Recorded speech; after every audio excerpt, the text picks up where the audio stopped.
If you think you already know who wins between a tuned BMW M3 and a tuned Toyota Supra, think again.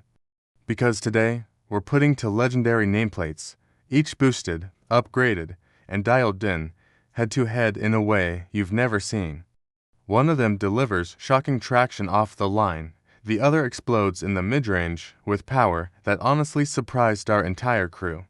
And yes, the final result of this drag race is not what you're expecting. But before we floor it, let us break down what makes these two tuned monsters so wildly different, and why this matchup matters more than ever in today's performance car scene. Today, we're re-looking at two icons that have defined performance for completely different reasons. The BMW M3 and the Toyota Supra.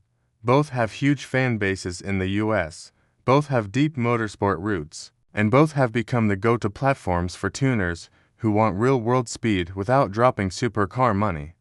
The M3 we're testing today is the current generation G80, already known for its twin-turbo inline-six, all-wheel drive grip, and brutally quick acceleration. The Supra, on the other hand, is the latest A90 generation, also powered by a turbocharged inline-six, but with a lighter chassis and a more playful, rear-drive character. And yes, both cars borrow engineering DNA from BMW, but how they feel on the road could not be more different. So, why does this comparison matter in the US market right now? Because enthusiasts are in a unique moment. EVs are quickly taking over the mainstream segment, and every year there are fewer new internal combustion performance cars being released. That means tuner-friendly platforms like these are becoming more valuable, not just as weekend toys, but as long-term enthusiast investments. And when you modify them, the gap between them becomes even more interesting. Our test cars today are running very similar power levels, each making around 520 to 560 wheel horsepower depending on the tune and weather. That makes this a genuinely fair fight. Same power ballpark, similar driver skill, similar conditions, but wildly different personalities and mechanical setups. So, with all that in mind, let's dive into the breakdown before we hit the runway. Alright, let's start with the visuals. The tuned G80 M3 looks aggressive right out of the box, but ours takes it a step further. It has a lowered stance, wider tires, and a carbon lip that gives it a real track-ready posture. That front grille is still controversial, but I gotta say, in person, the stance and proportions make this car look incredibly planted and muscular. The Supra takes a more compact, curvy approach. It's smaller, lower, and visually more like a traditional sports car. With the carbon diffuser and aftermarket wheels on our test car, it looks sharp, modern, and almost exotic from certain angles. It's a completely different philosophy, but both cars have a serious presence. Now, step inside. In the M3, you immediately get a more premium experience. It feels like a luxury sedan first and a sports car second. You've got these big screens, high-quality materials, and really supportive bucket seats. Daily driving this car is easy, almost effortless. It's the total package. The Supra is tighter, more driver-focused, and more basic. It's not uncomfortable, but the cabin feels smaller, the visibility is limited, and storage is minimal.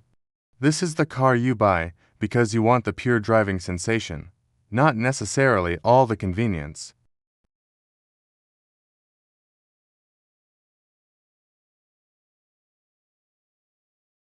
It's quick, the graphics are sharp, and you get tons of customization. The Supra uses a slightly older BMW interface, which still works fine, but it definitely feels a generation behind. Both cars offer modern safety features, but the M3 has the clear advantage in tech integration and overall usability. Now here's where things get really interesting: the performance and driving feel. The tuned M3 makes its power cleanly and predictably. With all-wheel drive, the launch control hits hard and immediately puts all that power to the ground. Even at over 500 wheel horsepower, the car stays completely composed and confidence-inspiring. You just point it, and it goes. The Tuned Supra is the complete opposite personality. It's lighter, more playful, and way more dramatic when you get into the throttle. Even with traction control dialed back and sticky tires, you need precision, because this thing loves to move around. But once it hooks up, that mid-range punch is just unreal. It's a wilder ride, for sure. Let's talk transmissions. The M3's 8-speed automatic is crisp, fast, and feels like it was designed for big power builds. The Supra, depending on the model year, comes with either the ZF automatic or the newer manual option. Our test car has the ZF Auto, and while it's good, it doesn't quite have the same aggressive snap as BMW's M-tuned version. It's a subtle difference, but one you feel at the limit. As for fuel economy, well, both cars are tuned, so real-world MPG becomes more of a rough suggestion than a hard number. Expect mid-teens if you drive aggressively. The M3's larger tank does give it a slight advantage for longer trips. Finally, pricing. A used or base M3 will cost you more than a Supra, even before you start modifying it. But the Supra tends to require fewer supporting mods to safely handle mid-500 wheel horsepower.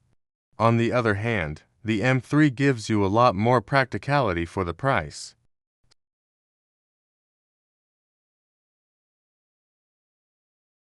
For the BMW M3, the highlights are just insane.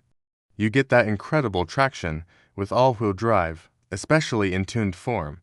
It's a luxurious daily driver with amazing comfort. The tech is advanced, and the interior is genuinely premium.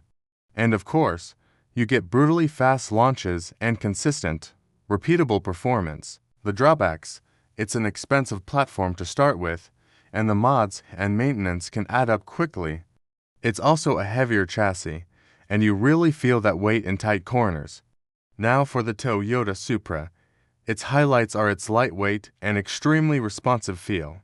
It's more playful and engaging to drive. It feels alive. It's often cheaper to buy and modify, and that mid-range tuning potential is absolutely impressive. As for the drawbacks, the cabin is small and not very practical. That rear-wheel drive makes traction a serious challenge, especially with big power, and the launches can be inconsistent if the road surface isn't ideal. The tech also feels a bit older compared to the BMW. Alright, here is the moment you've all been waiting for. The drag race results. We ran them 3 times to get a clear winner. Race 1. Off the line, the M3 just destroys the Supra. That all-wheel drive grip is unbeatable. But halfway through second gear, the Supra starts reeling it in. But it's just not fast enough. The M3 takes the first win by a car and a half. Race 2. We let the tires get warmer and used a longer stretch of runway. This time, the Supra hooks up perfectly, the mid-range boost hits hard, and it surges forward. The M3 is right there, but the Supra edges ahead to take the win by half a car. It's 1-2-1. Race 3. The T-breaker.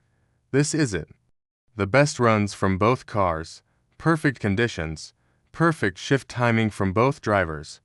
They're neck and neck off the line, and shockingly, the Supra takes it again, by a nose. That lightweight chassis and massive mid-range torque, it just gave it enough to pull ahead at the very end. The final outcome, Supra 2, M3 1. I did not see that coming. So, which one of these tuned monsters should you actually buy? If you want daily comfort, unbeatable traction, better tech, and consistent performance no matter the weather, the BMW M3 is the smarter buy. It's the car you can take to work, road trip in, and still gap most cars on the street or the strip. It's the ultimate all-rounder. But if you want something lighter, more dramatic, more involving, and you don't mind working a little harder behind the wheel, the Toyota Supra delivers an experience that feels more raw and more connected.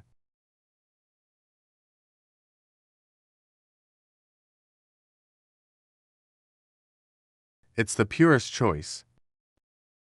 For a value recommendation, if you go with the M3, Stick to mid-level tunes, an upgraded intercooler, and good tires. That's the sweet spot. For the Supra, a downpipe, a flex fuel kit, a good tune, and upgraded grip, and it becomes an absolute rocket ship for the money. Both of these cars deserve their loyal fan bases, but in this tuned head-to-head showdown, the Supra surprised everyone with its top-end fight and that lightweight advantage. If you enjoyed this showdown, hit that like button, drop a comment and tell us which car you want to see next, and subscribe for more real-world reviews, builds, and drag race battles. We've got some insane matchups coming up, trust me, you don't want to miss them. Thanks for watching.